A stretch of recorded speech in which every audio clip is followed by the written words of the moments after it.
In language teaching, there's this constant tug of war. On one side, you have the tricky rules of grammar, the real nuts and bolts, and on the other, you've got the free-flowing confidence of a fluent speaker. So how in the world do we help students build both at the same time? Let's break it down.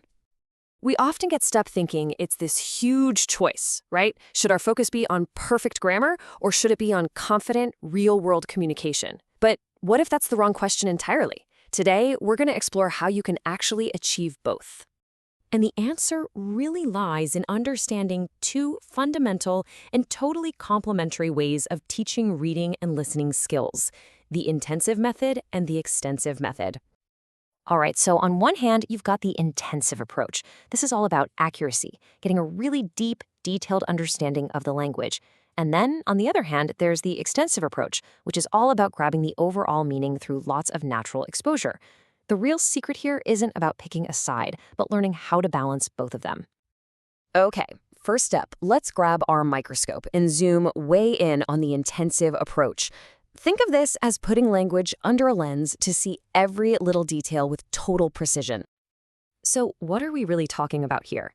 Well, intensive reading and listening involves a super careful, close analysis of short texts or audio clips.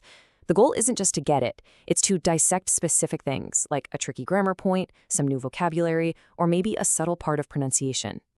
Now, this method didn't just appear out of thin air. It's got some pretty solid roots in research. Way back, early theories saw language as just a set of rules to be memorized. But now, cognitive science has shown us how our brains actually process and hold on to new information. It's all about making those new language rules really stick. And this right here, this quote from Richard Schritt's Noticing Hypothesis absolutely hits the nail on the head. It basically argues that for a language feature to move into our long-term memory, we have to first consciously notice it. That right there is the main job of intensive learning. This is a fantastic picture of what's happening inside your brain during these tasks. It's what we call bottom-up processing.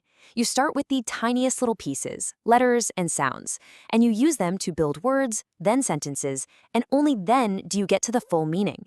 Seriously, it's just like building with Legos, one little brick at a time. So what does this actually look like in a real classroom?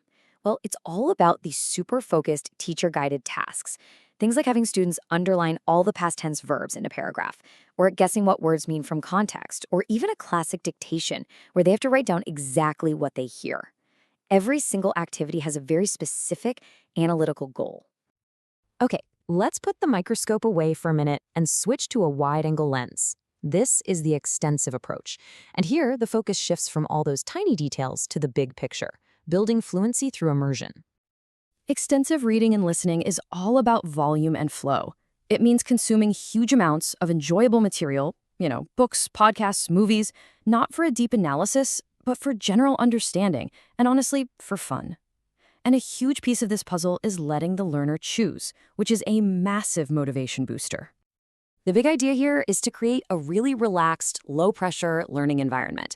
I mean, think about it. When you're not stressed and you're actually enjoying what you're reading or hearing, your brain is just way more open to absorbing the language naturally, sometimes without you even realizing it's happening. And this brings us to a giant in the field, Stephen Krashen. His famous input hypothesis basically says that we learn language best when we understand messages that are just a little bit beyond our current skill level. He called it I+1. And extensive reading and listening, they're the absolute perfect way to get that kind of input. So, how does this work in the brain? Well, it's the total opposite of what we saw before. Instead of starting with the little pieces, extensive learning uses what's called top-down processing. You start with what you already know to kind of predict what the text is about. You use clues from the context to get the overall meaning first, and then maybe, just maybe, you notice the smaller details later. It's all about getting the gist. In the classroom, this feels completely different. It's way more learner-centered.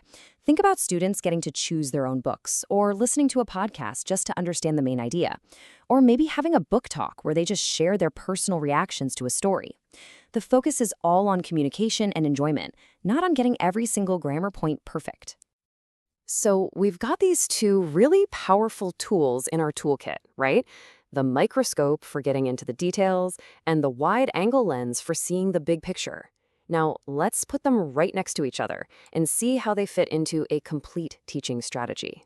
This table just lays it all out so clearly. The goal for intensive? It's all about accuracy. For extensive? Fluency and, you guessed it, enjoyment. Intensive focuses on language forms through conscious, bottom-up analysis of short, sometimes difficult texts. Extensive is all about meaning through subconscious, top-down learning using long, easy texts. The learner's role completely shifts from being an analyst to becoming an explorer.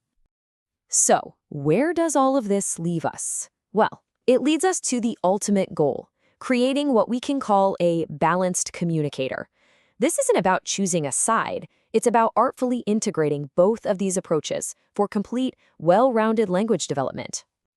And that takes us right back to where we started, but now we see it in a whole new light. See, the most effective educators don't ask which method is better. Instead, they ask, when is the right moment for a deep, intensive analysis, and when should I just let my students relax and immerse themselves in the language? It's all about being strategic. Because at the end of the day, when you blend these two approaches, something pretty incredible happens. You create learners who can do so much more than just pass a grammar test.